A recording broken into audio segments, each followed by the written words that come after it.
नमस्ते दोस्तों।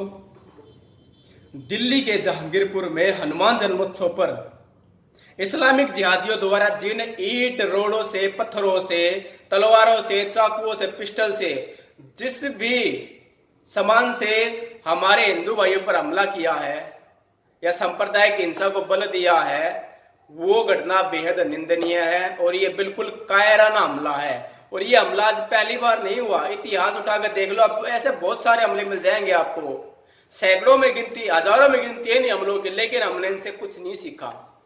जो ये हमला हुआ, बड़ी बात ये क्या है, इसमें बड़ी बात ये है कि ये जो हमला हुआ है, इस हमले की जानकारी प्रत्येक जिहादी को है। और ये तो सरकार का सख्त रवैया है कि वो खुले में उत्साह नहीं मना पा रहे, लेकिन उनके मन में लड्डू ऐसे फूट रहा है कि हमने हिंदुओं पर सांप्रदायिक हमला किया, हमने हिंदुओं को चोट पहुंचाई। अब एक बात और विचारणीय है कि जो ये हमला हुआ, इस हमले की जानकारी कितने प्रतिशत लोगों को है, कितने प्रतिशत आपके कौम के लोगों को, कितने प्रतिशत हिंदुओं को है। हद मार के 20%, 30%, 50% इतने लोगों को होगी। पूर्व की घटना ले लीजिए, मध्य प्रदेश के खरगोन में मंदिर में पेट्रोल के बम फेंके गए, घरों में पेट्रोल के बम फेंके गए, ईंट बरसाए, रोड़े बरसाए, जो है दुराचार किया, वह विचार तक करने का प्रयास किया हमारी माताओं बहनों के साथ। इसकी जानकारी है किसी को? वहां से कितने लोगों ने पलायन करने का प्रयास किया, पलायन भी किया कुछ लोगों ने, तो इसकी जानकारी 20, 30, 50% लोगों को है। पूर्व की घटना और ले लीजिए, ठीक है, राजस्थान के करौली में कितनी बड़ी सांप्रदायिक घटना को अंजाम दिया इन इस्लामिक जिहादियों ने। हमारे कितने ही वाहन फूके, कितने ही लोगों को नुकसान हुआ, हमारी कितनी संपत्ति को नुकसान हुआ, इसकी जानकारी है 20, 30, मात्र 50% लोगों को। बड़ी बात यह है कि क्या इस देश में हिंदू कौम के, अपने आप को हिंदू कहने वाले मात्र 20, 30, 50% लोग हैं, तो बाकी के लोग क्या कर रहे हैं? वो क्यों भारत में जो अपना जीवन यापन कर रहे हैं, वो भारत में रह क्यों रहे हैं जब वो हिंदू नहीं है, जब आपके जो है अच्छे में साथ नहीं है, बुरे में साथ नहीं है? ऐसे सेकुलर लोगों के कारण ही हम पर बार बार हमले हो रहे हैं। और इस्लामिक जिहादियों की अगर बात करूं तो ये केवल एक घटना नहीं है, ये आप पूरे देश भर के अखबार उठाकर देख लीजिए, प्रतिदिन बलात्कार, सांप्रदायिक घटना को अंजाम देना, चोरी करना, डकैती करना, लूटपाट करना, ये इनका मुख्य काम है, निरंतरता बनाने के लिए, ताकि इनका ब्यास न छूटे, ब्यास बना रहे। ये प्रतिदिन ये काम करते हैं। आप भारत भर के पूरे देश के अखबार उठा लीजिए। अब बड़ी बात यह भी है कि इस्लाम को मानने वाले केवल और केवल मुसलमान ही हैं। ऐसी बात नहीं है कि सारे मुसलमान एक से हैं, लेकिन हिंदू और मुस्लिमों में सांप्रदायिक हिंसा भड़काने वाले कौन है? इस्लामिक जिहादी। बेशक से मुसलमान हो, लेकिन इस्लामिक जिहादी ही हिंदू मुस्लिम घटनाओं को बढ़ावा देते हैं। अगर हम बात करें सेकुलर की, ठीक है, ये सेकुलर लोगों के कारण होती है, घटना होती है, तो एक बार घटना हुई तो एक बार जो लोग सजग हो गए, दोबारा उन पर घटना नहीं होगी। लेकिन यहाँ पर बार बार घटना होती जा रही है। ये क्यों हो रही है? सेकुलर कौन है? आपके मन में भी सवाल होगा ना। तो सेकुलर लोग वो लोग हैं जो इन घटनाओं से परिचित है, लेकिन आज तक उन्होंने इनका जवाब देने का प्रयास नहीं किया। इन घटनाओं के प्रति उन्होंने कोई जवाब नहीं दिया, ना किसी से जवाब मांगने का प्रयास किया। उन्होंने क्या किया? जानवरों की बाती, उन्होंने खाना खाया, पिया, सो गए, बच्चे पैदा किए, उठ गए, रो गए, ये सब काम किए। जो जानवरों ने काम किया, उन्होंने वो काम किया। ऐसे ही लोग सेकुलर होते हैं। सेकुलर लोगों की वजह से ही जो लोग धर्म को मानने वाले, जो लोग धर्म के अनुयायी हैं, उनके जीवन पर भी बनती है, उनका जीवन भी खतरे में होता है। अगर हम बात करें इस्लामिक देशों की, तो पूरे संसार भर में 50 से 55 देश किसके हैं? मुसलमानों के हैं, इस्लाम के हैं, ठीक है। इस्लाम का कब्जा है 50 से 55 देशों पर। अगर हम बात करें ईसाइयों की, ठीक है, थोड़े से सॉफ्ट हैं, ठीक है, लेकिन मानसिक रूप से बिल्कुल सशक्त हैं ईसाई।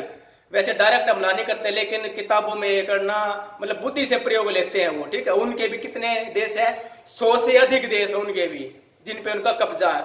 अब एक बात बताइए आप, जिन लोगों का, जिन मत मजहब मानने वालों का कब्जा 50 देशों पर है, 100 देशों पर है, वो तो बढ़ रहे हैं, लेकिन हम धर्म के अनुयायी अवनति की ओर अग्रसर है, हमारा नाश होता जा रहा है। क्यों? क्योंकि उन मत मजहब के अनुयायी ने, मत मजहब को मानने वालों ने नियम बनाए, उन नियमों की उन्होंने सख्ती से पालना की, और जिन्होंने नियम की पालना नहीं की, आप दक्षिण कोरिया में देख लीजिए कैसे उनको पत्थरों से मार दिया गया, कैसे उनको खुलेआम बंदूक उनके सिर में दाग दी गई। आप दक्षिण कोरिया में देश में, आप सऊदी अरब में देख लीजिए किस प्रकार दंड का विधान है, किस प्रकार खुलेआम दंड दिया जाता है, नंगे कर दिए जाते हैं, खुलेआम जला दिए जाते हैं। तो नियमों की अवमानना करने पर कितना सख्त दंड का प्रावधान है मत मजहब में। लेकिन हम धर्म के लिए, हम तो धर्म के नियम को मानते नहीं। मानेंगे तब ना, तब उनको धारण करेंगे, हमें आवश्यकता ही नहीं, क्योंकि हमारा जीवन यापन हो रहा है। अभी खुद पर बात आई नहीं तो सब ठीक चल रहा, जब खुद पर बात आएगी तब सोचेंगे, यानी तब की तब देखेंगे। अभी भी जीवन अंधकार में है और तब देखने का प्रयास करेंगे तब कुछ बचेगा ही नहीं। सैकड़ों लोगों का यही काम है, मरते जाएंगे मरते जाएंगे मरते जाएंगे, जब अंतिम सांस रह जाएगी ना उनके अंदर, तब सोचेंगे क्यों ना इसका समाधान किया जाए। लेकिन तब ना सांस रहेगी उनके अंदर, ना उनके अंदर प्राण रहेंगे, ना उनके पास समय रहेगा। यही है। जबकि अगर हम अपने धर्म के अनुसार चले, कुछ लोग सोचते हैं कि अगर हम धर्म के अनुसार चलेंगे तो हमारी जिंदगी झंड हो जाएगी। अरे भाई, कुछ झंड नहीं होने वाला। हमारे तो शास्त्रों में लिखा है धर्मो रक्षति रक्षता। आप धर्म की रक्षा करो, धर्म आपकी रक्षा करेगा। लेकिन हमने ना धर्म की रक्षा की, धर्म हमारी रक्षा क्यों करेगा, है ना।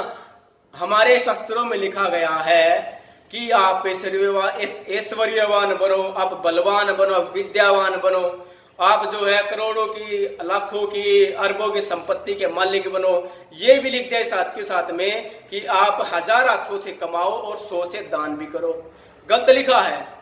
जो ये सोच रहे हैं कि धर्म के अनुसार चलेंगे जीवन झंड है, तो उनके लिए यही है। बताओ इसमें क्या गलत है, कैसे आपका जीवन झंड होगा। आप ये काम कर भी रहे हो, आप सिर्फ एक नियम की, एक जो कहावत है, अपना काम बनता भाड़ में जाए जनता, यानी स्वार्थ सिद्धि में चले हो। फिलहाल आपको केवल धन अर्जित करना है। आप सोच रहे हैं कि आपके पास धन होगा तो आप सुरक्षित हैं, लेकिन आपकी ये मानसिकता बिल्कुल गलत है। क्योंकि अभी पूर्व में ही अफगानिस्तान में हमला हुआ था, इस्लामियों ने हमला किया था।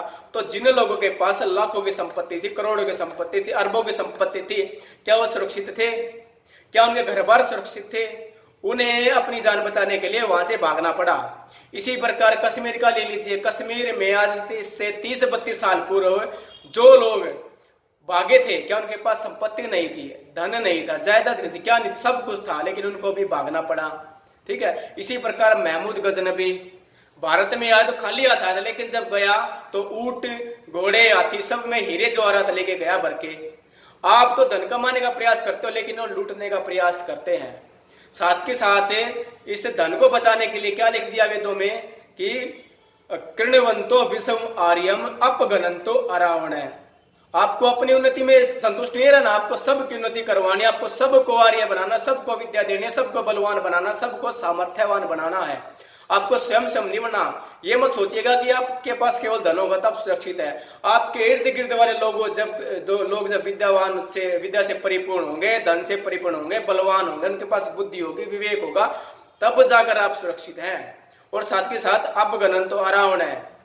अब नाश कौन करेगा? एकला व्यक्ति नाश थोड़ी ना कर सकता है। जब हमारी संख्या अच्छी होगी, हमें पता है कि दुश्मनों का नाश कैसे करना, बुद्धिपूर्वक निर्णय कैसे लेना है, तभी हम दुश्मनों का समूल नाश कर सकते हैं, अन्यथा नहीं कर सकते। तो दोस्तों, आशा करते हैं ये वीडियो आपको पसंद आया। वह इस वीडियो को प्रत्येक हिंदू भाई तक पहुंचाने का प्रयास करें। और अभी तो समय है कि आप सशक्त हो जाओ, आप जाग जाओ, धर्म के अनुसार चलो, आप सनातन धर्म के अनुयायी बन जाओ आप, तभी आपका जीवन सुरक्षित है। वरना आज जहांगीरपुर में हुई है, कल को ये घटना आपके साथ भी घट सकती है, तब आपको बचाने वाला कोई नहीं आएगा। क्यों? क्योंकि आपके पास स्वयं के पास विद्या नहीं। आप बुलाओगे किसे? जिसको बुलाओगे उसके पास विद्या नहीं है। तो इसलिए आवश्यक है कि हम अपने धर्म से जुड़े। जिस प्रकार वो अपने मत मजहब में रहते हुए भी नियमों का पालन कर रहे हैं, हमें भी आवश्यक है कि हम वेद के अनुसार चले। ईश्वर ने जो नियम बनाए हैं हमारी उन्नति के लिए, हम उनका पालन करें, तभी हमारा जीवन सफल है, तभी हम मोक्ष प्राप्त कर सकते हैं। और तभी जो है हम हमारे देश को, इस देश को हिंदू राष्ट्र बना सकते हैं। दोस्तों, ये वीडियो प्रत्येक हिंदू भाई तक पहुंच जाना चाहिए। और इसी प्रकार मिलते हैं दोस्तों एक नई वीडियो के साथ। जब तक के लिए जय श्री राम। नमस्ते दोस्तों।